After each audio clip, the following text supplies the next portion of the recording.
The scent of freshly turned earth clung to Ethan Miller's weathered hands as he stared at the foreclosure notice.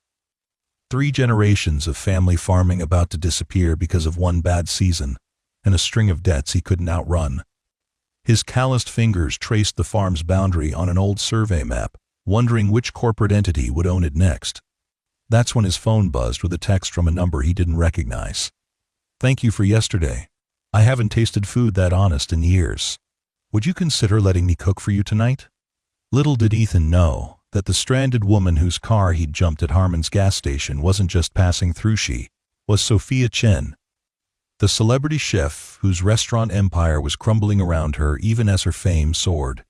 And somehow, in this forgotten corner of rural America, she'd found something she'd been missing for far too long. Before we carry on, let me know where you are watching from in the comments, and hit the subscribe button for something special tomorrow. The late afternoon sun cast long shadows across Harmon's gas station, the only fueling spot for 20 miles in any direction.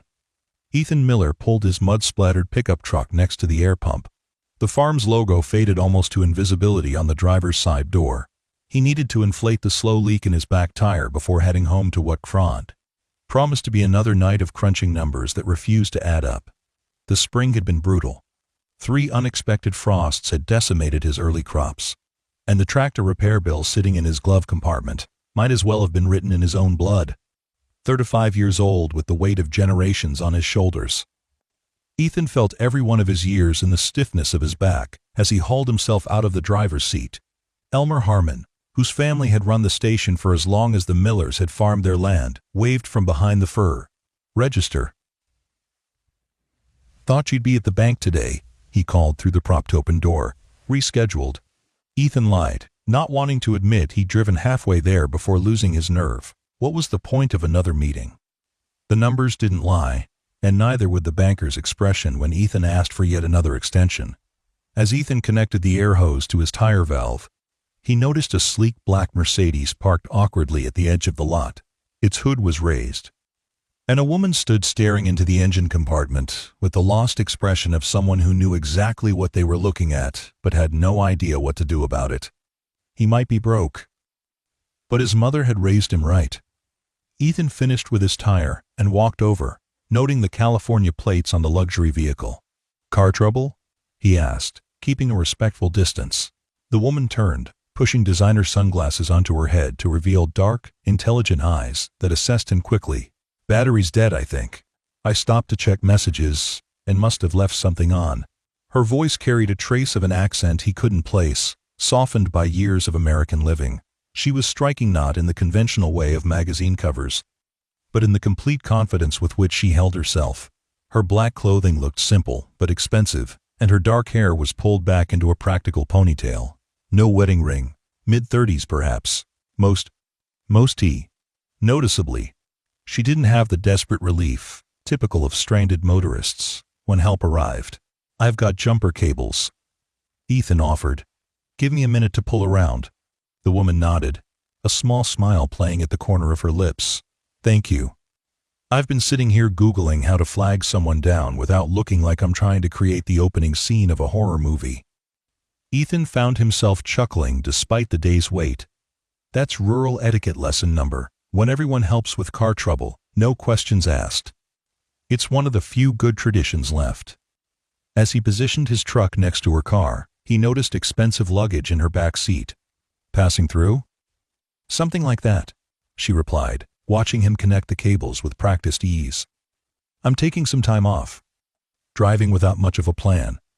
"Well, you found yourself in Riversbend," Ethan said, speaking over the rumble of his engine. "Not much to see unless you're interested in cornfields or the world's most average fishing stream." The woman leaned against her car, crossing her arms. "Actually, I'm interested in food. Where it comes from. How it grows."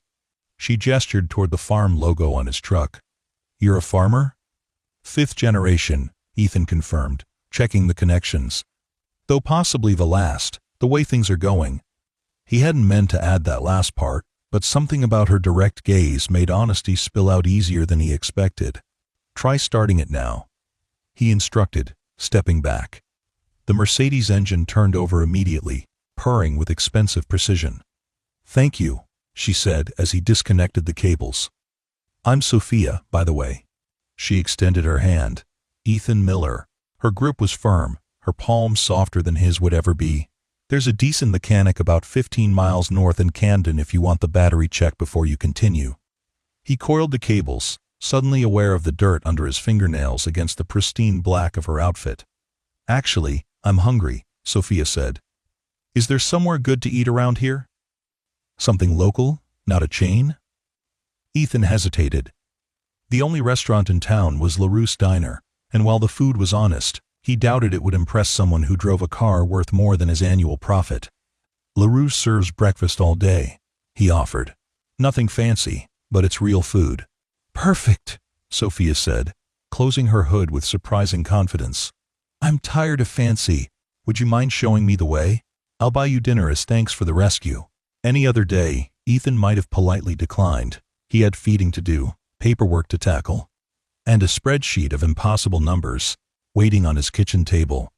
But something in her expression, a genuine interest or perhaps a loneliness he recognized from his own mirror, made him nod. "I could eat," he said simply. "Follow me. It's just past the town square, can't miss it." As he climbed back into his truck, Ethan caught Elmer watching through the station window with undisguised curiosity. Small towns thrived on such unexpected encounters, and by morning, half of Riversbend would know that Ethan Miller had taken a mysterious woman in a luxury car to LaRousse. The thought almost made him smile as he pulled onto the main road, checking his rearview mirror to make sure Sophia followed. What Ethan couldn't know was that Sophia Chen had just ended the most challenging week of her professional life. Her restaurant group had closed 2 locations amid rumors of financial mismanagement by her business partner.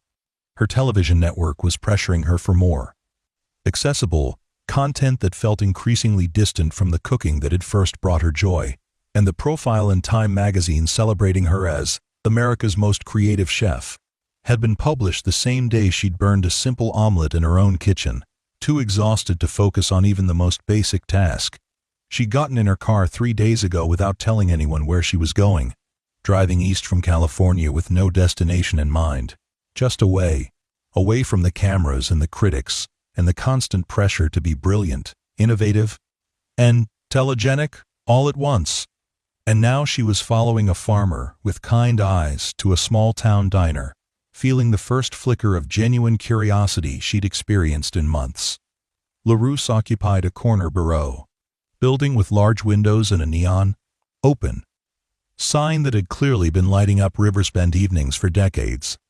Inside, the black and white checkered floor gleamed with the care of daily mopping, and the red vinyl booths showed patches of expert repair. The handful of occupied tables fell momentarily silent as Ethan and Sophia entered, but conversations resumed with the practiced casualness of people determined not to appear nosy while absorbing every detail. "Well, look what the cat dragged in," called a voice from behind the counter. A woman in her 60s with improbably auburn hair and sharp eyes that missed nothing approached, menus in hand. "Twice in 1 week, Ethan? Must be a special occasion." "Just being neighborly, LaRue," Ethan replied. "This is Sophia." Her car needed a jump at Harmon's. Thought she should experience the best breakfast for diner in the county before hitting the road. LaRoue's assessing gaze took in Sophia's city clothes and the subtle details that whispered of wealth. To her credit, her smile remained warm. "Any friend of Ethan's is welcome. Take booth 6, it's the quietest." She led them to a corner spot, placing menus on the worn table surface with the flourish of someone who took pride in her establishment, however humble. "Coffee's fresh, and the special today is meatloaf with mashed potatoes from Carl's farm just outside town," LaRue informed them before returning to the counter. "Everyone knows everyone, I see," Sophia commented as they settled into the booth. "For better or worse," Ethan confirmed. "Makes it hard to keep secrets, but there's always someone to jump your car or pull you out of a ditch in a snowstorm." They fell into surprisingly easy conversation as they studied the laminated menus. Ethan found himself explaining how the recent weather had affected planting seasons, while Sophia asked questions that revealed a deeper knowledge of agriculture than he'd expected from a city driver. When LaRue returned for their orders, Ethan chose the special out of habit and budget. Sophia hesitated, then smiled at LaRue. "What's the dish you're most proud of? The one you'd make if someone important was visiting?" LaRue blinked, then straightened her shoulders. "That'd be my biscuits and gravy. Make the sausage myself with a recipe my grandmother brought from Tennessee in 1932. "Then that's what I'll have," Sophia said, handing back the menu. "With a side of whatever greens you're serving today." After LaRue left, Ethan leaned forward. "You seem to know your way around a kitchen order?" Sophia smiled, a genuine expression that transformed her face. "I work with food. It's my passion." "Food critic?" Ethan guessed, suddenly self-conscious about bringing her to the modest diner. "Something like that," she replied vaguely. "But I'm taking a break, trying to remember why I fell in love with food in the first place." Their conversation flowed easily. Ethan found himself talking about the challenges of maintaining a family farm in an era of corporate agriculture, while Sophia shared insights about food sustainability that made him wonder about her background. By unspoken agreement, they kept to general topics, as if both were enjoying the simplicity of being strangers with no expectations. When the food arrived, Ethan watched with surprise as Sophia closed her eyes after the first bite of LaRue's biscuits and gravy, savoring it with the concentration of a sommelier with a rare vintage. "This is real cooking," she said finally, opening her eyes. "You can taste the care." Something in her expression, a professional assessment, beneath the appreciation tickled at Ethan's memory. He'd seen that look before, somewhere. Before he could place it, the diner's door chimed, and a tall man in a sheriff's uniform entered. He nodded to various patrons before spotting Ethan and heading toward their booth. "Thought that was your truck outside," the man said, his voice carrying the weight of authority, even in casual conversation. "Mom's been trying to reach you." "Battery died on my phone," Ethan lied, having silenced it after the third call from the bank earlier. "This is my brother, Sheriff David Miller," he explained to Sophia. "Dave, this is Sophia. Her car needed a jump at Harmon's." David nodded politely to Sophia before returning his attention to Ethan. "Mom wants you to stop by tonight. Something about the property assessment she found in Dad's old files." Ethan felt a familiar tightness in his chest. Just what he needed, more reminders of the farm's declining value. "I'll try to swing by," he said noncommittally. David lingered a moment longer, his law enforcement instincts clearly cataloging details about the unfamiliar woman sharing his brother's booth. "Nice meeting you, Sophia. Enjoy your stay in Riversbend, however long that might be." The subtle emphasis on "however long" wasn't lost on either of them. "Your brother's protective," Sophia observed after David collected a takeout order and left. Ethan sighed, pushing potatoes around his plate. "He's worried. The farm's been struggling since our dad died 3 years ago. Dave chose the badge instead of the tractor, so he feels guilty that I'm carrying it alone." He shook his head.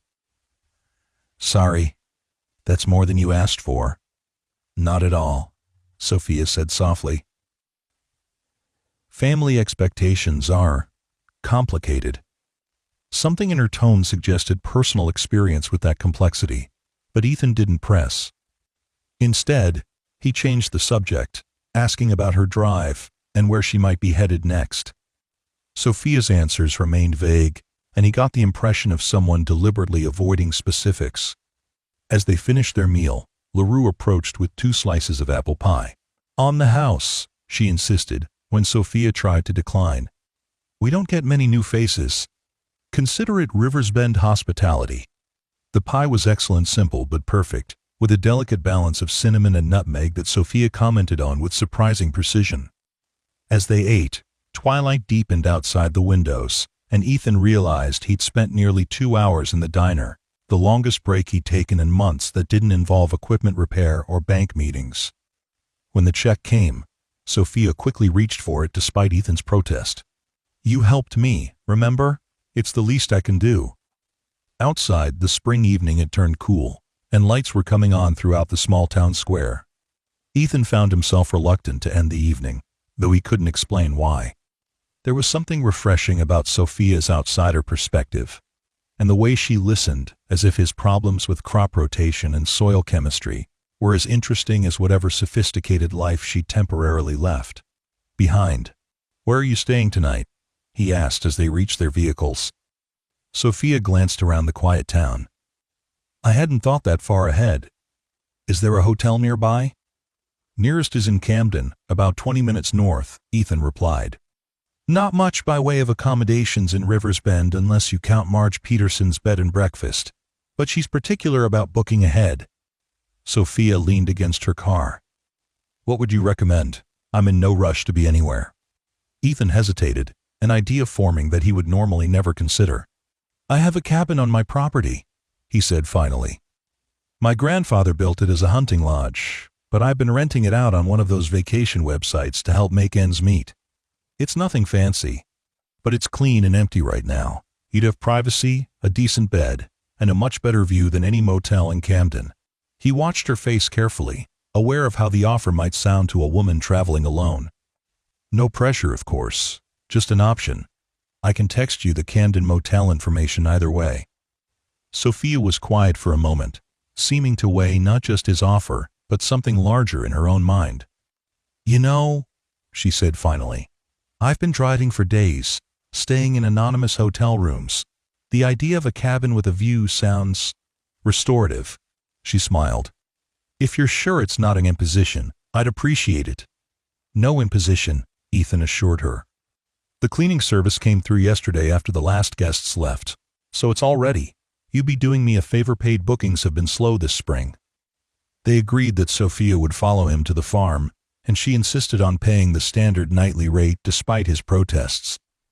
As they drove the winding country roads, Ethan found himself wondering what had brought this obviously sophisticated woman to Riversbend, and why she seemed in no hurry to leave. For someone supposedly on a casual drive, she had a lot of luggage for an unplanned trip. The Miller farm came into view as they crested a gentle hill. 297 acres of mostly tillable land, with a white 2-story farmhouse that needed painting, several outbuildings in various states of repair, and a smaller A-frame cabin set apart near a stand of oak trees. Ethan felt the familiar mix of pride and despair as he led Sophia's Mercedes down the gravel drive. This land had been in his family for generations, survived the Dust Bowl and multiple recessions, only to possibly slip away under his stewardship. He pulled up near the cabin, which looked better than the main house, thanks to the requirements of the rental listing. Solar-powered lights automatically illuminated the stone path to the front door as darkness settled fully around them. "It's beautiful," Sophia said, emerging from her car and taking in the view of rolling fields stretching toward distant tree lines. "So open. Different from California, I imagine," Ethan commented, retrieving a key from a lockbox on the cabin porch. "Very," she agreed. "I forgot what it's like to see the horizon in every direction." Ethan showed her into the cabin, a simple but charming space with a combined living area and kitchen downstairs, and a loft bedroom above. His grandfather's hunting trophies had been removed out of consideration for guests. Varying tastes, replaced with locally made quilts and artwork that gave the space a curated rustic feel that rental guests seemed to appreciate. "Bathrooms through there," he explained, pointing. "Kitchen's basic but functional. Wi-Fi password is on the fridge, though the signal can be spotty during storms. There's coffee and some breakfast basics in the cupboard." Sophia wandered through the space, running her fingers along the handmade dining table. "Your grandfather built this place?" "And most of the furniture," Ethan confirmed, a note of pride entering his voice.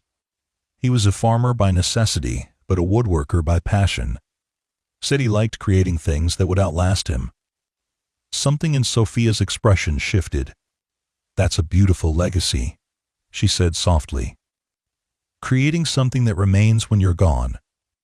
An awkward silence fell between them two strangers, suddenly aware they were alone in an isolated cabin as night fell. Ethan moved toward the door. "Well, I'll let you settle in. I'm just down the drive if you need anything. There's a landline by the bed if your cell doesn't get service." "Thank you, Ethan," Sophia said, following him to the door. "For the jump start, and for this. Sometimes the universe puts you exactly where you need to be, even when you don't know where that is." The statement seemed loaded with meaning he couldn't decipher. Ethan simply nodded. Breakfast at LaRue starts at 6 if you're an early riser. She makes sourdough pancakes on Wednesdays that are worth getting up for. I'll remember that, Sophia replied with a smile that transformed her face. For a moment, Ethan had the strange sensation he'd seen that smile before, perhaps on a magazine cover or television screen. But the impression faded as he said goodnight and headed back to his truck. As he drove the short distance to the main house, he glanced in his rearview mirror to see lights coming on in the cabin windows. A city woman in designer clothes, taking a spontaneous stay in a rural hunting cabin. Nothing strange about that at all, he thought wryly. Inside his farmhouse, reality crashed back in the form of bills spread across the kitchen table and a blinking answering machine. Ethan ignored both in favor of a cold beer from the refrigerator. He found himself wondering if he should have recognized Sophia from somewhere. The thought nagged at him as he finally sat down to face the week's accounting. 2 hours and one more beer later, he was no closer to solving either mystery, the familiar feeling about Sophia, or how to keep the bank from calling his loans. With a sigh, he opened his laptop and navigated to a search engine, typing Sophia Chef California on a hunch. The results loaded, and Ethan nearly spilled his beer. Dozens of images filled his screen: Sophia in professional chef's whites, Sophia accepting awards, Sophia on the cover of food magazines. Sophia Chen, the headline chef of the acclaimed restaurant group Golden Rice Enterprises, with 3 Michelin stars and a hit cooking show on the Food Network. Well, I'll be damned, Ethan muttered, scrolling through articles. The most recent ones had less celebratory headlines. Chen closes 2 restaurants amid financial restructuring and Golden Rice dynasty showing cracks. He closed the laptop, feeling a strange mix of emotions. No wonder she'd had that professional assessment of LaRue's cooking. The famous chef had eaten at his suggestion and hadn't said a word about her identity. Was she hiding? Taking a break? Or was there something more complicated happening in her perfectly curated public life? What Ethan couldn't know was that at that exact moment, Sophia stood at the cabin's kitchen counter, feeling more centered than she had in months. She'd removed her designer clothes in favor of comfortable leggings and a worn sweater. Her phone remained off. Dozens of missed calls from her agent, network executives, and restaurant managers deliberately ignored. For the first time in years, Sophia Chen was exactly where no one expected her to be, which felt exactly where she needed to be. She opened the cabin's refrigerator, assessing its basic contents with the critical eye that had earned her international acclaim. Tomorrow, she decided, she would buy groceries. And perhaps she would see if that farmer with the kind eyes and calloused hands might be willing to show her where the food in Riversbend really came from. Ethan woke before dawn, as he had every day since childhood. Farming kept its own schedule, indifferent to human convenience. He moved through his morning routine on autopilot, coffee brewing while he washed up, bread in the toaster while he checked the weather forecast, a quick breakfast eaten standing at the kitchen counter while reviewing the day's tasks. Only when he stepped onto the porch did the previous evening come rushing back. The light was on in the cabin across the property. Sophia, Chen's celebrity chef, and apparent runaway from her own life, was making herself at home in his grandfather's hunting lodge. Ethan debated whether to acknowledge what he'd discovered. On one hand, it felt dishonest to pretend he didn't know who she was. On the other, she clearly hadn't wanted to be recognized. Before he could decide, his attention was drawn to movement near the cabin. Sophia had emerged onto the porch, wearing running clothes and athletic shoes that looked far too pristine for country roads. She spotted him and waved. Ethan raised his coffee mug in response, watching as she started a stretching routine. Apparently, she was planning to run. In farm country. At dawn. The incongruity almost made him smile. With a shake of his head, Ethan headed to the barn where broken irrigation equipment demanded his attention. The spring planting schedule wouldn't wait for chance encounters with celebrity chefs. Hours later, elbow-deep in greasy machinery parts, Ethan heard the crunch of tires on gravel. He glanced up to see Sophia's Mercedes pulling in beside his truck. She emerged carrying 2 paper cups and a LaRue's takeout bag. "I thought you might be hungry," she called, approaching the barn with careful steps in leather boots that were definitely not designed for farm work. LaRue said you usually take black coffee in the breakfast sandwich when you're working. Ethan wiped his hands on a rag, surprised at the thoughtfulness of the gesture. That was... Thank you, he managed, accepting the coffee. How was your run? Humbling, Sophia admitted with a self-deprecating smile. Hills are different out here. Real hills, not treadmill settings. She glanced around the barn, taking in the organized chaos of tools and equipment. Is this your normal Wednesday, or am I interrupting something special? Irrigation system maintenance, Ethan explained, gesturing to the disassembled parts. Not glamorous, but necessary. One piece fails, and a whole section of crops doesn't get water properly. Sophia nodded, her expression thoughtful. Sounds like restaurant equipment. One malfunctioning refrigerator can destroy thousands of dollars in inventory overnight. The casual comparison confirmed what Ethan already knew, but he decided to let her maintain the pretense. You work in restaurants? He asked, unwrapping the sandwich. A flash of something perhaps, relief crossed Sophia's face. Yes, I've spent most of my career in kitchens. Must be interesting work, Ethan said neutrally, taking a bite of the sandwich. It can be, Sophia agreed, leaning against a workbench. But lately it's felt more like performance than cooking. She shook her head, as if to dispel unwelcome thoughts. Anyway, I wanted to thank you again for the cabin. It's exactly what I needed. She hesitated.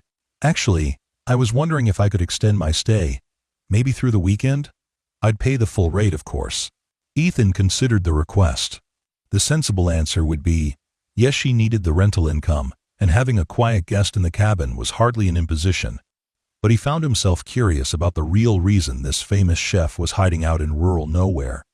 The cabin's available, he said finally. But I'm curious what's keeping you in Riversbend. Not exactly a tourist destination. Sophia seemed to wait her response, perhaps deciding how honest to be. I'm taking a sabbatical, she said at last. Trying to reconnect with why I started cooking in the first place. Before, she trailed off. Before it became complicated? Ethan suggested. Her eyes met his, and for a moment, he thought she might acknowledge her identity. Instead, she simply nodded. Something like that. Ethan wiped a smudge of grease from his forearm. Well, the cabin's yours as long as you need it. Though I should warn you there's a community potluck at the church on Friday nights. If you're still here, LaRue will probably try to drag you into it. Sophia's expression brightened. A potluck? With home cooking? Best in the county, if you believe the church ladies. Each one convinced her casserole is superior to everyone else's. I'd love to go, Sophia said, and the genuine enthusiasm in her voice surprised him. Actually, I was thinking of doing some cooking myself. The cabin kitchen is basic but workable. Would you? She hesitated. Would you let me make you dinner tonight? As thanks for the accommodations. Ethan blinked, processing the invitation. Sophia Chen, whose restaurants charged hundreds of dollars for a tasting menu, wanted to cook for him in a cabin with a second-hand stove and mismatched cookware. You don't have to do that, he said automatically. I want to, she insisted. Nothing fancy, I promise, just good food. The sincerity in her voice decided him. All right, Ethan agreed. But only if you let me bring something to contribute. Deal, Sophia said with a smile. Is there a decent grocery store around here? Ethan gave her directions to the small market in town, watching as she returned to her car with a lighter step than she'd arrived with. Only after she'd driven away did he realize he was smiling too. The rest of Ethan's day passed in a blur of practical tasks, fixing equipment, checking seedlings in the smaller field he'd managed to plant despite the late frosts, and finalizing numbers for a meeting with his bank officer that he could no longer postpone. Through it all, he found his thoughts returning to the strange situation developing on his property. He'd hosted dozens of guests in the cabin over the past 2 years, mostly city folks looking for an authentic rural experience they could photograph for social media. None had brought him breakfast or offered to cook him dinner. and certainly none had been hiding from their own celebrity. As evening approached, Ethan showered away the day's grime and changed into clean jeans and a button-up shirt he usually reserved for town meetings. He grabbed a bottle of decent red wine he'd been saving for something. He wasn't sure what, but this unusual dinner seemed to qualify. When he knocked on the cabin door at 7, delicious aromas greeted him even before Sophia opened it. She'd changed into casual clothes, simple black pants, and a soft gray sweater that somehow looked elegant despite their simplicity. Her hair was loose around her shoulders, and Ethan was struck by how different she appeared from the polished professional he'd seen in online photos, or even the stranded motorist from yesterday. "Perfect timing," she said, welcoming him in. "Everything's almost ready." The cabin's interior had been transformed. The small dining table was set with the mismatched plates he kept for guests, but she'd arranged everything with an artistic eye. Fresh wildflowers, he recognized some from the meadow behind the cabin, stood in a mason jar at the center. "Wine," he said, awkwardly offering the bottle. "Nothing special, but drinkable." "Perfect," Sophia replied, accepting it with genuine appreciation. As she turned to fetch glasses, Ethan glanced toward the kitchen area where several pots simmered on the stove. "Whatever you're making smells amazing," he commented, following her. "Did you find what you needed at Miller's Market?" "And then some," Sophia said with enthusiasm. "Mrs. Miller? Evelyn?" She was incredibly helpful. When I asked about local produce, she introduced me to a gentleman bringing in the day's harvest from his garden. "Probably old Henry Caldwell," Ethan said. "He supplies most of the vegetables to the market this time of year, until the larger farms catch up." Sophia nodded, uncorking the wine with practiced ease. "He had beautiful spring onions and the most perfect early radishes. And when I mentioned I was staying at your cabin, everyone had a story about your family." She handed him a glass. "You didn't tell me your mother was known for her preserves." Ethan felt a pang at the mention. "She was. Still makes them for family, but the arthritis makes it hard to produce enough for the farmer's market like she used to." "She sounds remarkable," Sophia said softly. "Evelyn mentioned how she kept everything together after your father's accident, running the farm while raising 2 boys. Mom's the strongest person I know," Ethan acknowledged, taking a sip of wine. It struck him as strange that this celebrity chef knew personal details about his family after one trip to the local market. But such was small-town life. No secrets, just stories everyone shared. Sophia returned to the stove, stirring something that made Ethan's mouth water. "I hope you don't mind simple food," she said. "I wanted to work with what I found locally. After a day of irrigation repair, I'd eat cardboard if it was hot," Ethan joked, leaning against the counter to watch her work. Her movements in the kitchen were mesmerizing, efficient, precise, yet somehow artistic. She handled the humble cabin cookware with the same respect one might give fine tools, and Ethan found himself wondering what it would be like to watch her in a professional kitchen with everything at her disposal. Dinner was served with casual grace, a spring vegetable soup to start, followed by a main course that Sophia described as just a simple braise, but was easily the most delicious thing Ethan had eaten in years. The local pork shoulder had been transformed with herbs and wine into something transcendent, served alongside roasted root vegetables that tasted like the essence of themselves. The conversation flowed as easily as it had at LaRousse, but with greater depth. Sophia asked thoughtful questions about sustainable farming practices and the challenges of maintaining independence in an industry increasingly dominated by conglomerates. Ethan found himself explaining his vision for the farm's future if he could keep it, including organic certification and direct-to-consumer sales that would improve margins. "The land can produce so much more than commodity crops," he explained, passion overriding his usual reserve. "But transitioning takes capital I don't have, and the banks don't see the value in change."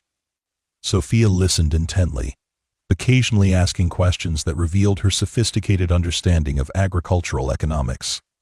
"Have you considered investors?" she asked, as they finished the main course. Ethan shook his head. "No one wants to invest in a family farm these days, unless they're buying it outright for development or consolidation." He took a sip of wine. "Anyway, enough about my problems. Tell me more about your Sabbatical. What are you hoping to find? For a moment, Sophia's composure faltered. She traced the rim of her wine glass, gathering her thoughts. Perspective, she said finally. I've been running so hard for so long that I've lost sight of why I started cooking in the first place. She met his gaze directly. Food should nourish body and soul. Lately, mine has been doing neither. The candor in her voice moved Ethan. Is that why you're hiding out in rural Illinois? He asked gently. Sophia stilled. What makes you think I'm hiding? Ethan hesitated, then decided honesty was the only fair approach. I Googled you last night, he admitted. Sophia Chen. Golden Rice Enterprises. 3 Michelin stars. Your face is on magazine covers, but you're eating at LaRousse and staying in my grandfather's hunting cabin. Instead of the offense or embarrassment he might have expected, Sophia's expression showed only relief. I wondered if you'd figure it out, she said. Most people around here don't follow chef celebrities. I don't usually, Ethan acknowledged. But something about the way you tasted LaRousse biscuits seemed professional. A genuine laugh escaped her. You have a good eye. Most people don't notice the way another person tastes food. She refilled their wine glasses with the last of the bottle. Yes, I'm hiding, or at least taking a break. Everything happened so fast with my career. One day I was a line cook with dreams, the next I had restaurants in 3 cities and a TV contract. Sounds like most people's definition of success, Ethan observed. Sophia's expression turned wistful. It was, for a while. But success creates its own pressures. Every new restaurant has to outshine the last. Every season of television needs higher ratings. Food becomes secondary to the business of food. She shook her head. 3 weeks ago, I couldn't remember the last time I'd actually enjoyed a meal, even ones I prepared myself. Until LaRousse biscuits and gravy, Ethan said, understanding dawning. Until LaRousse, she confirmed with a smile. Food made with care, not for critics or cameras. Something in her vulnerability made Ethan brave enough to ask the question that had been bothering him. So, why stay? In Riversbend, I mean. Surely there are more interesting places to rediscover your passion. Sophia considered the question seriously. Interesting, yes, but authentic?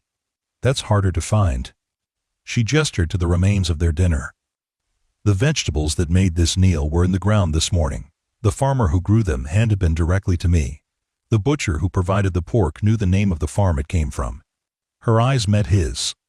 That connection between land and plate, it's what's missing in my world. Everything's been abstracted. The insight resonated with Ethan in unexpected ways. His own struggles with the farm stemmed partly from the disconnection between his work and the end consumer. Commodity agriculture had reduced his role to a cog in a machine, his crops merely numbers on a spreadsheet rather than food with purpose. I understand that better than you might think, he said quietly. A comfortable silence fell between them, broken when Sophia rose to clear their plates. There's dessert, she announced. Nothing fancy, just berries with honey from your local market. Evelyn told me it comes from hives at the edge of your property. The Johnson's place, Ethan confirmed. They've been keeping bees there since before I was born. As they shared the simple dessert, their conversation drifted to lighter topics, favorite foods from childhood, travel experiences, books they both enjoyed. It struck Ethan how easy it was to talk with Sophia now that the pretense had been cleared away. Despite their vastly different lives, they shared a fundamental understanding of what it meant to be defined by work you were passionate about, for better or worse. When the evening finally wound down, Ethan found himself reluctant to leave. The cabin had become a bubble separate from his daily struggles, and Sophia's company offered a perspective he hadn't realized he needed. Thank you for dinner, he said, standing at the door. It was... He searched for a word that wouldn't sound like faint praise to someone accustomed to culinary accolades. Sophia saved him the trouble. It was nice, she said simply. Cooking without pressure, eating without analysis. Just good food with good company, Ethan agreed. The best combination, Sophia replied. She hesitated, then added, I meant what I said about staying through the weekend. If the offer still stands. Of course, Ethan assured her. Stay as long as you need. As he walked back to his farmhouse under a canopy of stars, Ethan found himself wondering what exactly was happening. A woman running from success was sleeping in his rental cabin while he fought to avoid failure. There was a metaphor in there somewhere, but he was too practically minded to untangle it. Inside, the reality of his situation waited in the form of bank notices and spreadsheets. But for the first time in months, Ethan faced them with a strange sense of perspective. His problems remained unsolved, but somehow less overwhelming after an evening spent discussing larger questions of purpose and meaning.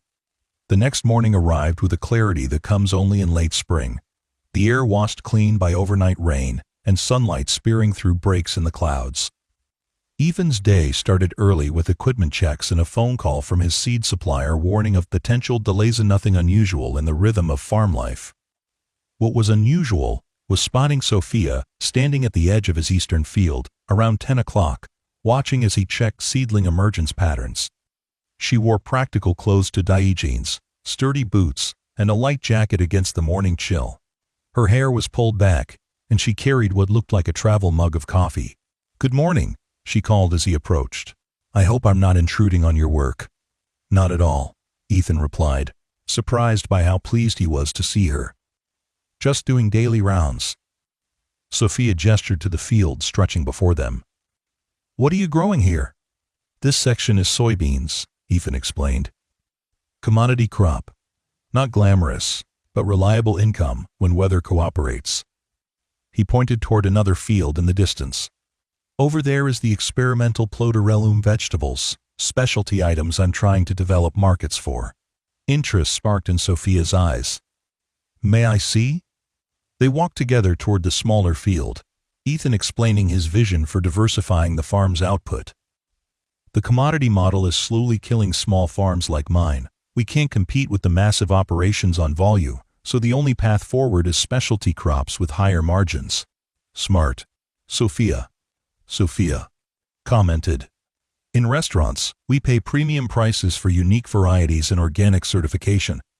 As they reached the experimental plot, Ethan felt a surge of pride, despite its modest size. Neat rows of seedlings stretched before them, unusual lettuce varieties, heritage tomatoes, specialty root vegetables, and herbs that were difficult to source commercially. "It's early in the season," he explained, "but by July, this field will be producing items I can sell directly to restaurants in Chicago and Indianapolis for triple what I'd get for commodity crops." Sophia knelt to examine a row of emerging seedlings, her fingers gently touching the soil. "Radicchio?" she guessed. "Treviso," Ethan confirmed, impressed. "Hard to find locally." "Nearly impossible," Sophia agreed. "We import it from California or Italy at ridiculous prices." She moved along the row. "And these must be the spring onions I used last night." "Different variety, but yes. The Caldwells grow similar ones." They spent the next hour with Ethan showing Sophia around the farm, explaining his operation and the challenges facing small-scale agriculture. She asked intelligent questions and offered insights from a chef's perspective that he found genuinely useful. "The problem," he explained as they circled back toward the main buildings, "is that transitioning from commodity to specialty requires capital I don't have. Equipment, certification processes, marketing, it all takes money up front. And the banks won't lend on speculation." Sophia finished the thought. "Exactly.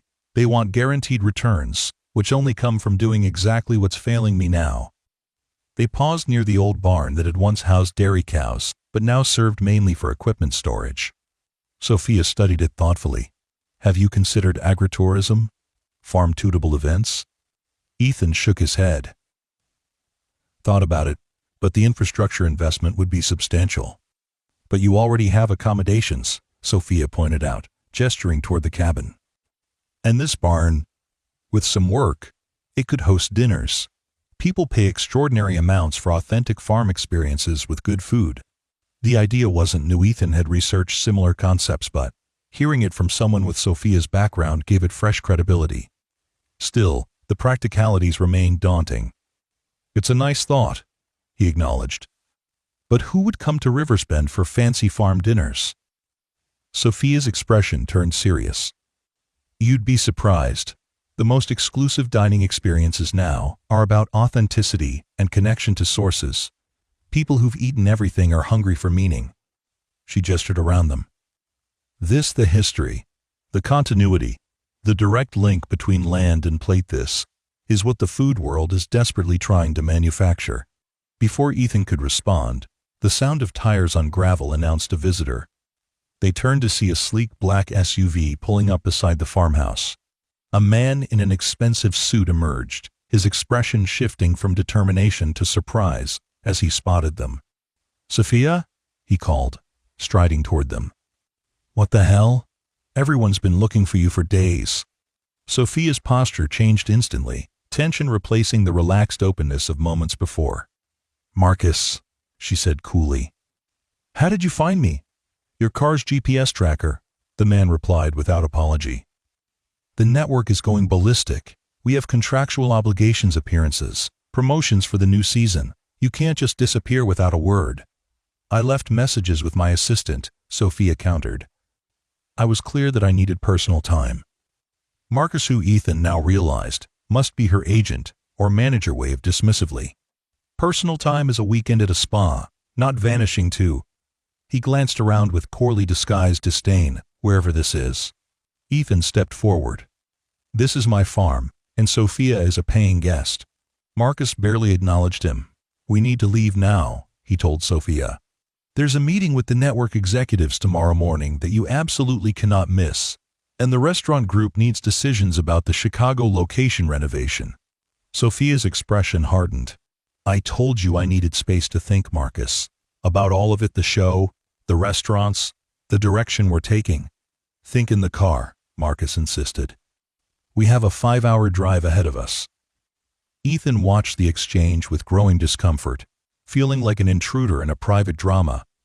Yet something in Sophia's rigid posture made him reluctant to leave her alone with this man, who spoke to her as if she were a commodity rather than a person. "Sophia can leave when she's ready," Ethan found himself saying. "She's paid through the weekend." Marcus turned to him with a dismissive smile of someone encountering an irrelevant obstacle. "I appreciate your hospitality, Mr. Miller." "Ethan Miller." "Mr. Miller. But Sophia has contractual obligations worth millions. I'm sure you understand that takes precedence over rustic getaways." Before Ethan could respond, Sophia stepped between them. "Marcus, enough. Mr. Miller has been kind enough to provide accommodations while I take a necessary break." Her voice took on an edge Ethan hadn't heard before. "I will return to Chicago when I'm ready, not before. The network can reschedule." Marcus's professional facade cracked slightly. "This isn't just about the network. The investors are nervous after the closures. If you're not present for the Chicago meetings, they'll take it as confirmation of the rumors." "What rumors?" Sophia demanded. "That you're having a breakdown. That Golden Rice is unstable under your leadership." He lowered his voice. That Paul was the real business mind behind the success.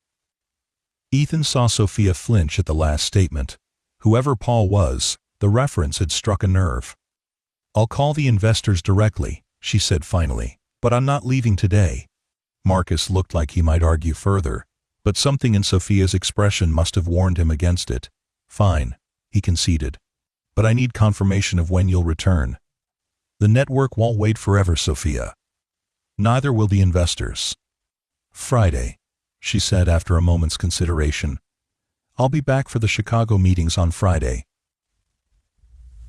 The tension between them remained palpable as they negotiated details: what Sophia would communicate, to whom, what preparations Marcus would make for her return.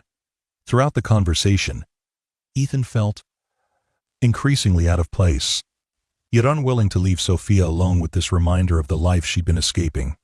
When Marcus finally returned to his SUV with reluctant acceptance of Sophia's terms, Ethan quietly excused himself to give them privacy for their goodbyes. He busied himself with equipment in the nearby shed, emerging only when he heard the SUV's engine fade down the driveway.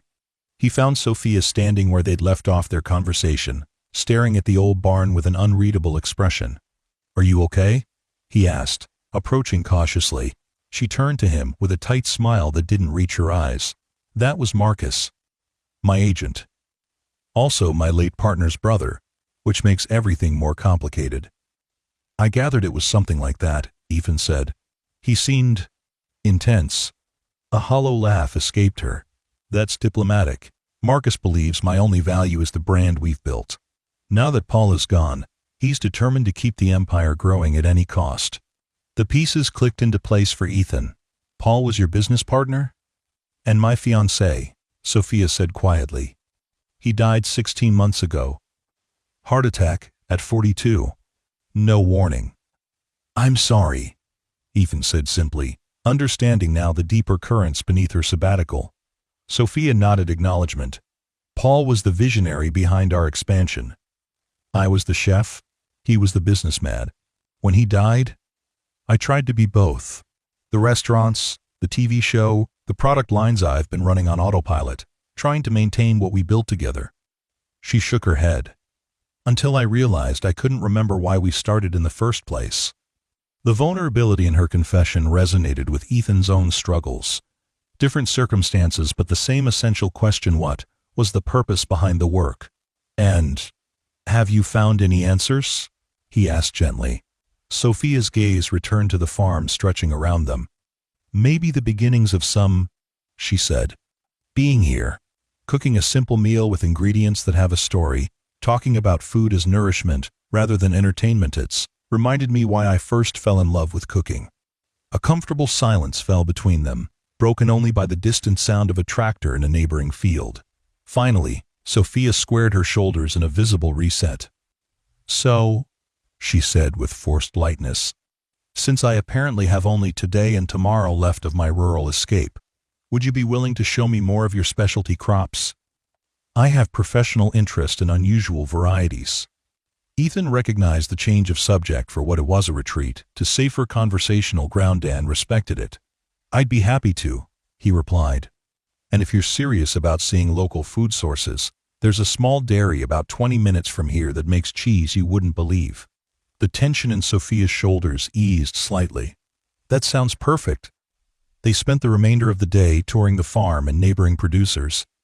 Ethan introduced Sophia to the Johnson family and their honey operation, to the Weber Dairy with its small batch cheeses, and to several other local farmers experimenting with specialty crops. Everywhere they went, Sophia asked thoughtful questions and made connections between production methods and culinary applications that even the producers found insightful. By late afternoon, the back seat of Sophia's Mercedes contained an impressive collection of local products: honey, cheeses, early spring vegetables, freshly milled flour, and jars of preserves from producers who had recognized the famous chef despite her attempts at anonymity. I feel like I've discovered a culinary goldmine that no one is talking about, Sophia commented as they drove back toward the farm. The quality of these products, they should be on the best restaurant menus in Chicago. Distribution is the challenge, Ethan explained. Small producers can't afford the logistics of getting their goods to urban markets regularly, and most restaurants want consistent supply they can count on.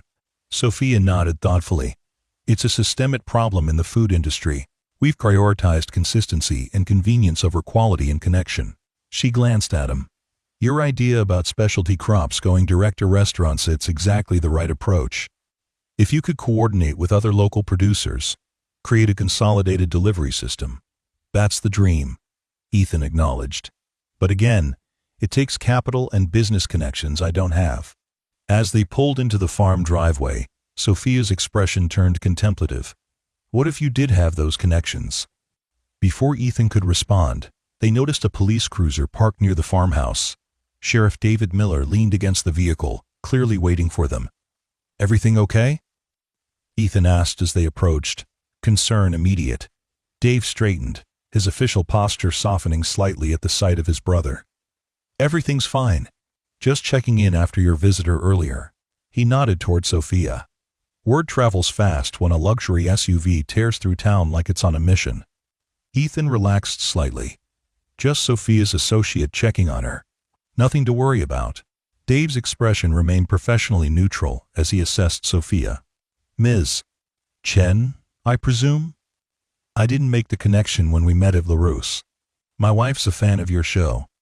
Sophia took the recognition in stride. Please don't mention to anyone that I'm here. I'm taking some personal time. Your secret's safe, Dave assured her. Though I can't speak for LaRue if she figures it out. That woman has a sixth sense about her customers. He turned back to Ethan. Mom's asking why you haven't stopped by. Says she left 2 messages. Guilt tugged at Ethan. Between the farm crisis, bank meetings, and Sophia's unexpected presence, he'd neglected his regular visits to their mother. Tell her I'll come by tonight. He promised. After Dave left, having extracted confirmation that the unexpected visitor had caused no trouble, Ethan and Sophia unloaded her impromptu shopping expedition into the cabin. The small kitchen counter overflowed with local bounty. I should get this stored properly, Sophia said, surveying their haul. And then, if you're willing, I'd like to cook again. She gestured to the assembled ingredients. A proper meal with what we've gathered today. Before I have to return to... She trailed off, leaving the sentence unfinished. I'd like that, Ethan replied simply. Should I bring anything? Just yourself, Sophia assured him. And maybe one more bottle of that wine, if you have it. As he walked back to his house to clean up before dinner, Ethan found himself contemplating the strange turn his week had taken. In the space of 2 days, he'd gone from anonymous struggling farmer to confidant of the celebrity chef in hiding. More significantly, their conversations had rekindled ideas about the farm's potential that financial pressure had forced into dormancy. The specialty crop vision, the direct-to-restaurant sales, the possibility of agritourism noon were new concepts, but Sophia's perspective had breathed fresh life into them. For the first time in months, Ethan found himself thinking beyond immediate survival to what the farm could become if given a chance. The question was whether any of it mattered. Sophia would return to her world on Friday, and he would face the bank with the same insufficient numbers on Monday. A brief intersection of vastly different lives, nothing more. Yet as he showered away the day's dirt and changed into clean clothes, Ethan couldn't shake the feeling that something significant was happening, some potential turning point whose shape he couldn't yet discern. When he returned to the cabin that evening, bottle of wine in hand, the transformation was even more dramatic than the previous night. Sophia had arranged the dining area with an artistic touch that elevated the simple space. More notably, the cabin was filled with complex aromas that made his mouth water immediately. Sophia greeted him with an enthusiasm that seemed to have displaced her earlier tension following Marcus's visit. Perfect timing, she said, taking the wine. I've been experimenting with what we found today. The meal that followed was a revelation, even after the excellence of the previous night's dinner. Sophia had created a multi-course experience that showcased each local ingredient in ways that honored its essence while elevating it through technique. The Weber dairy cheese became a delicate soufflé, while the honey appeared in both a savory glaze for roasted vegetables and a simple but perfect dessert. Throughout the meal, their conversation ranged widely from food politics to family histories, from the economics of farming to the pressures of celebrity. Ethan found himself sharing stories he rarely told about his father's final years struggling with the farm, while Sophia spoke candidly about the isolation of success and the complicated grief of losing both a partner and a business visionary simultaneously. Paul was the dreamer, she explained, as they lingered over dessert. I was the practical one, ironically. He'd come up with grand visions, and I'd figure out how to execute them in the kitchen. A sad smile touched her lips. When he died, everyone expected me to continue the expansion he'd planned. More restaurants, more TV, product lines, cookbooks. As if I could be both of us. That's a lot to carry alone, Ethan observed. Sophia nodded. The things that used to bring me joy became obligations. Cooking became performance. She gestured to the remains of their meal. This is the first time in over a year that I've cooked simply for the pleasure of it, for someone who might appreciate it rather than judge it.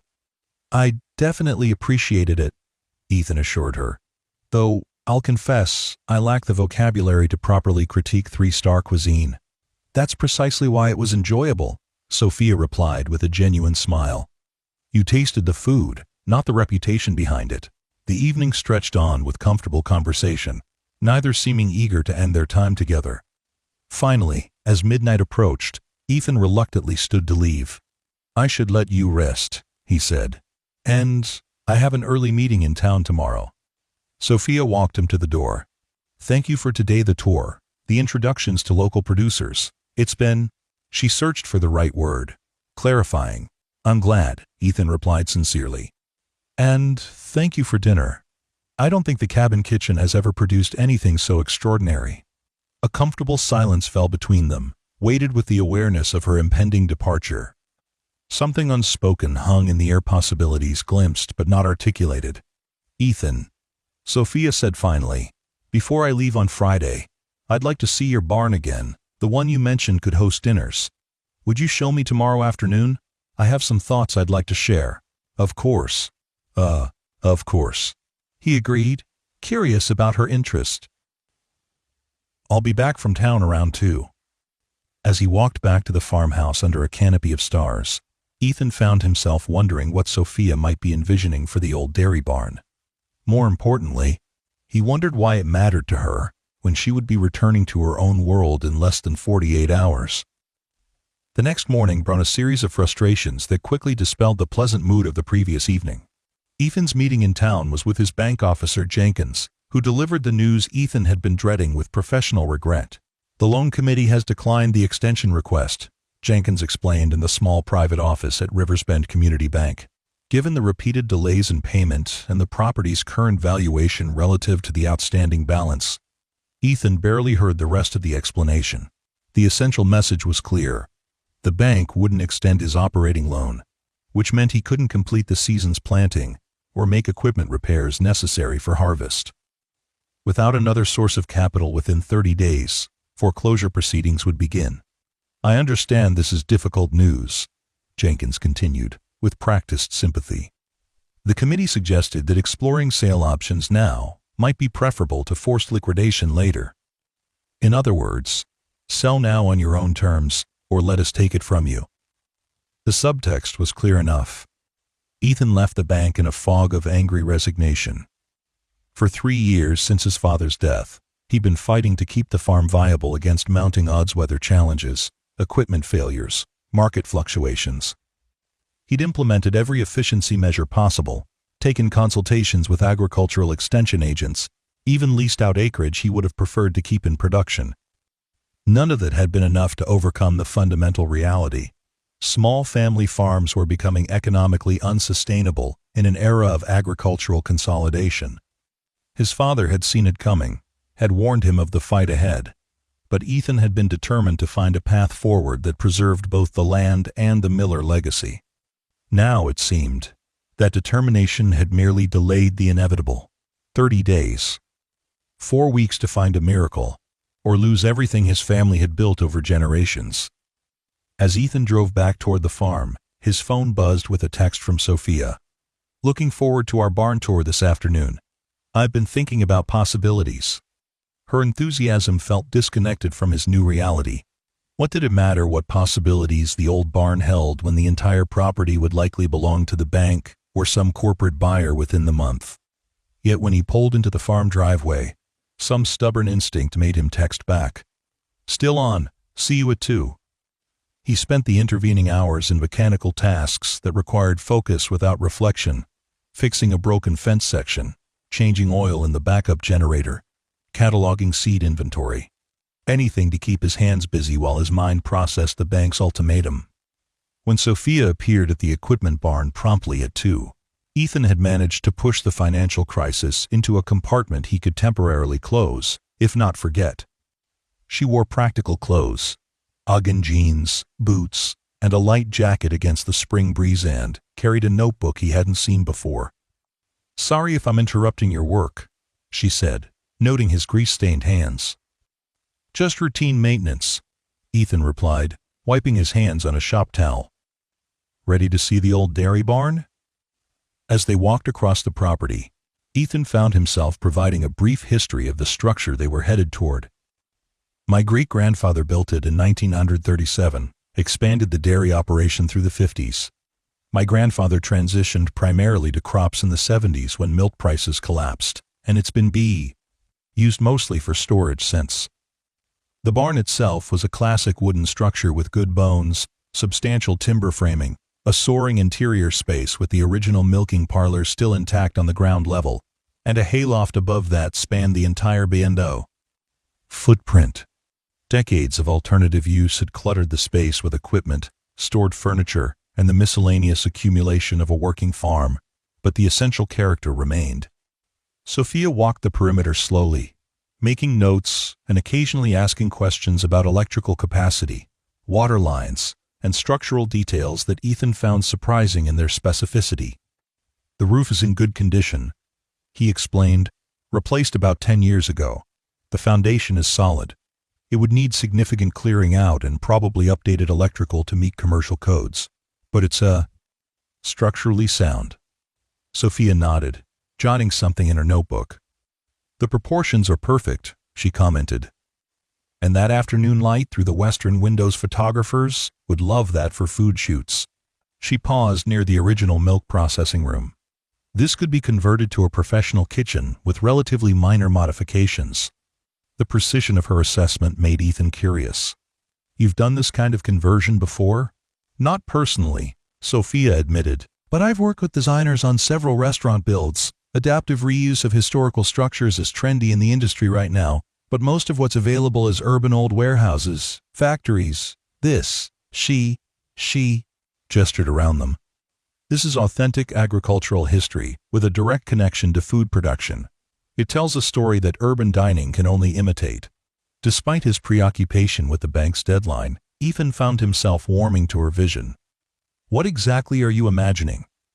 Sophia turned to him with an expression of contained excitement. A destination dining experience, not a full-time restaurant that wouldn't be sustainable here, but special events. Weekend farm-to-table, dinners during growing seasons, cooking classes using produce harvested that morning, maybe even TV segments showcasing local producers. The scope of her vision took Ethan by surprise. That's ambitious, but achievable, Sophia countered. With the right investment and connections. Investment. The word hit like a stone dropped in still water, ripples of possibility spreading outward. Before he could formulate a response, Sophia continued. Ethan, I've been thinking about what you said regarding the challenges of transitioning to specialty crops and direct sales. The vision you have for this farm is exactly what the culinary world is hungry for right now, authentic opolos. Connection to food sources, heritage varieties, sustainable practices. She met his gaze directly. What would it take, financially, to make that transition? The question was so unexpected that Ethan answered honestly before he could consider why she was asking. About $300,000, minimum. Operating capital to bridge the gap while transitioning fields, equipment modifications, certifications, marketing infrastructure, and to clear immediate debt. Obligations? Ethan hesitated, uncomfortable discussing the farm's financial situation so directly. But something in Sophia's expression suggested her interest was more than casual. With current loans? Probably close to $500,000 all in. Sophia nodded, making another note. And if that capital were available, how long until the specialty crop model could become self-sustaining? 3 years, Ethan replied without hesitation. He'd done these calculations repeatedly, looking for a way forward.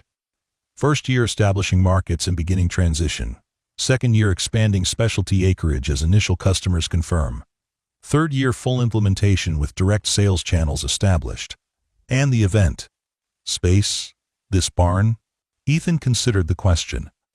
That's harder to project. Renovation costs would depend on final use specifications.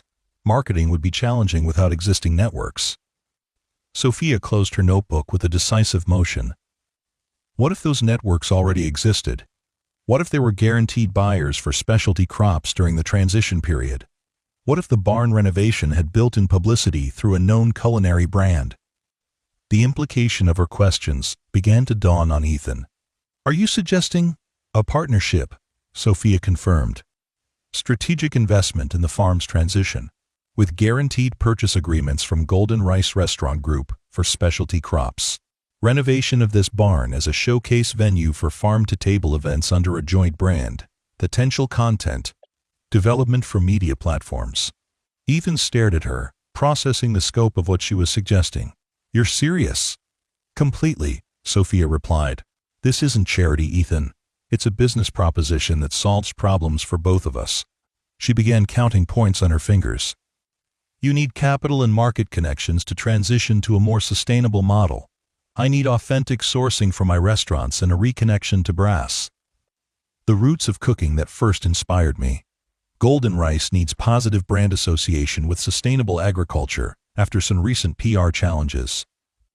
The proposal was so unexpected, so perfectly timed given the bank's ultimatum, that Ethan's first reaction was skepticism. Why would you invest in a struggling farm in the middle of nowhere? You barely know me. I know enough, Sophia said simply. I've tasted the potential in your experimental crops. I've seen your knowledge and commitment. Most importantly, I've experienced the integrity with which you approach your work. Her expression softened. Sometimes the best business decisions aren't made on spreadsheets. The echo of his father's philosophy that farming was as much about stewardship as profit wasn't lost on Ethan. Still, the practical side of his nature required more. This would be a major undertaking for both of us. You have existing businesses and obligations. I have a farm that needs daily attention, which is why it works, Sophia countered. You continue managing the agricultural operations with capital support for the transition. I handle the culinary direction and marketing connections. We both focus on what we do best while creating something neither could accomplish alone. Put that way, the synergy was undeniable. Yet the speed and scale of what she proposed left Ethan wary of missing critical considerations. I'd need to think about this, consult with advisors. Of course, Sophia agreed readily. I'll need to do the same, speak with my financial team. She hesitated. But Ethan, I should be transparent. I'm serious enough about this that I canceled my return to Chicago tomorrow. You're staying? The news surprised him almost as much as her proposal. For a few more days, yes. I called the restaurant group board this morning and told them I'm exploring a new sourcing partnership. A smile touched her lips. Marcus was not pleased, but the investors were intrigued by the potential PR value. The mention of investors brought Ethan back to practical considerations. A partnership of this nature would require formal agreements, equity discussions, operational frameworks. Absolutely, Sophia concurred. I'm not suggesting we shake hands and start renovating tomorrow, but I am proposing we explore the possibility seriously, with appropriate professional guidance. She glanced around the barn once more. The potential here is exceptional. I haven't felt this creatively inspired in years. As they walked back toward the main house, Ethan's mind raced with implications, possibilities, and concerns. The bank's 30-day deadline loomed, yet here was a potential solution appearing from the most unlikely sources. Stranded motorist he'd helped on a whim. What made you think of this? He asked finally. You came here for a break, not a business venture. Sophia considered the question thoughtfully. When I left California, I was running away from decisions about the future of Golden Rice. After Paul died, I've been maintaining rather than growing, but that's not sustainable in the restaurant business. She gestured to the farm around them. Being here, reconnecting with the sources of food, cooking without cameras or critics, it's reminded me why I started cooking in the first place. The partnership I'm proposing isn't just about saving your farm, Ethan. It's about saving what I love about my work too. The mutual benefit she described made the proposal more credible, less like an impulsive rescue mission, and more like a genuine business opportunity. Still, transitioning from a chance encounter to a formal partnership was a leap that required careful consideration. I'll think about it, Ethan promised as they reached the area between the main house and the cabin. And I appreciate the idea, regardless of where it leads. That's all I ask, Sophia replied. She hesitated, then added, I've made dinner reservations at Harvester's in Camden tonight, supposedly the best restaurant within 50 miles. Would you join me? We could continue the discussion in a more relaxed setting. The invitation caught Ethan off guard. Harvester's was indeed the finest restaurant in the Aria place. He'd visited perhaps twice in his life, for special occasions only. "I'd like that," he found himself saying. "What time?" "7, Sophia replied. "I'll drive, if you don't mind.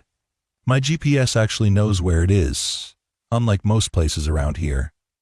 They parted with an agreement to meet at 6:30, and Ethan headed inside his farmhouse with his mind spinning.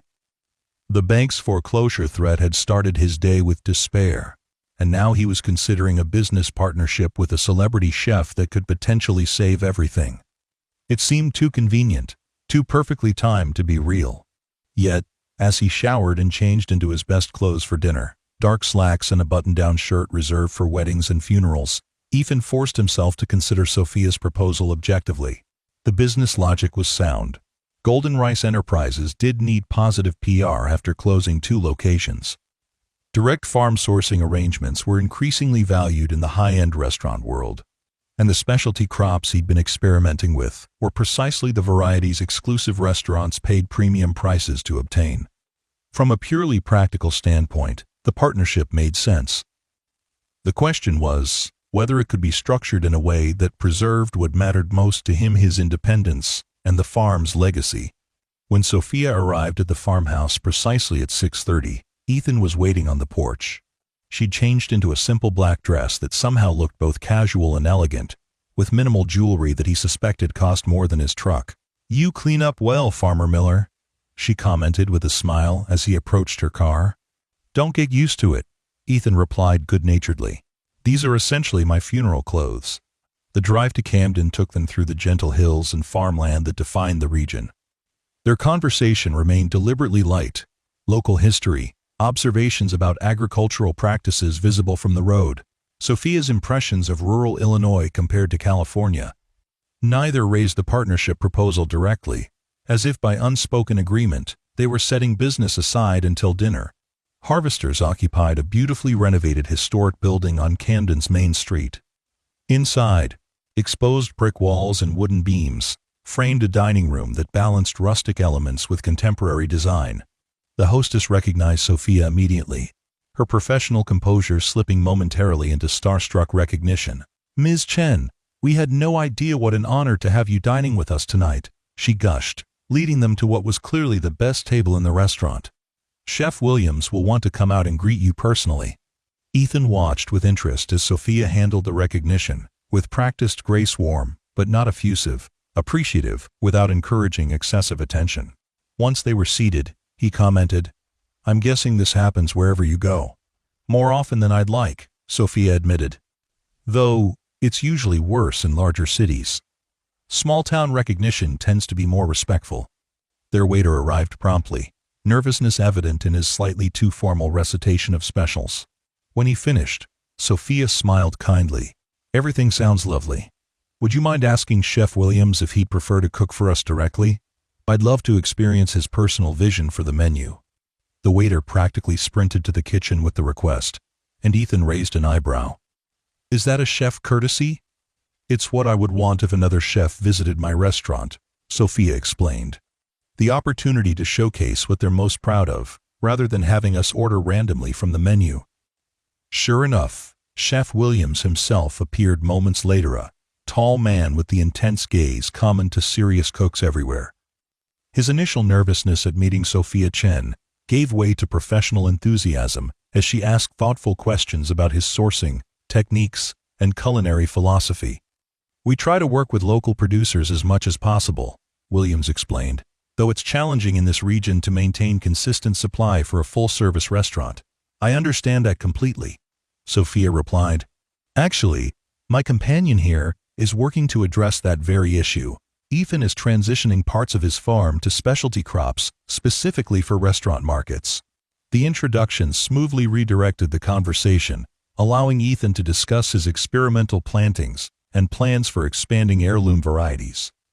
Chef Williams showed immediate interest, particularly when Ethan mentioned specific vegetables the restaurant currently imported from Chicago suppliers at premium prices. "I'd be very interested in establishing a direct purchasing relationship," the chef said, his initial awe at meeting Sophia now balanced with professional respect for Ethan's agricultural knowledge. "If you can provide the quality and consistency we need, That's exactly the direction we're exploring, Sophia interjected, the casual use of "we" not lost on Ethan. To Williams, it would sound like they were already established partners. By the time Chef Williams returned to the kitchen, promising to prepare a special tasting menu highlighting local ingredients, the foundation for a business relationship had been laid. Ethan shook his head in amazement once they were alone. "That was masterful," he commented. "You just created a potential customer for products I haven't even grown yet." Sophia smiled over her wine glass. "That's the power of connection. You have what he needs, specialty produce without the markup from Chicago distributors. He has what you need, consistent purchasing at premium prices. My reputation just helped make the introduction believable." The meal that followed was exceptional by any standard, each course thoughtfully prepared to showcase local ingredients, elevated through technique. Throughout dinner, their conversation ranged from the specific elements of Sophia's partnership proposal to broader reflections on their respective industries. The fundamental problem facing both small farms and independent restaurants is the same, Sophia observed, as they shared a dessert featuring locally foraged berries. Commoditization and consolidation squeeze the middle where quality and craftsmanship live. The only viable path forward is to create direct connections that bypass the conventional system. And those connections require infrastructure and relationships that individuals can't build alone, Ethan added, understanding her vision more clearly now. "Your restaurants need reliable, exceptional ingredients. My farm needs guaranteed markets for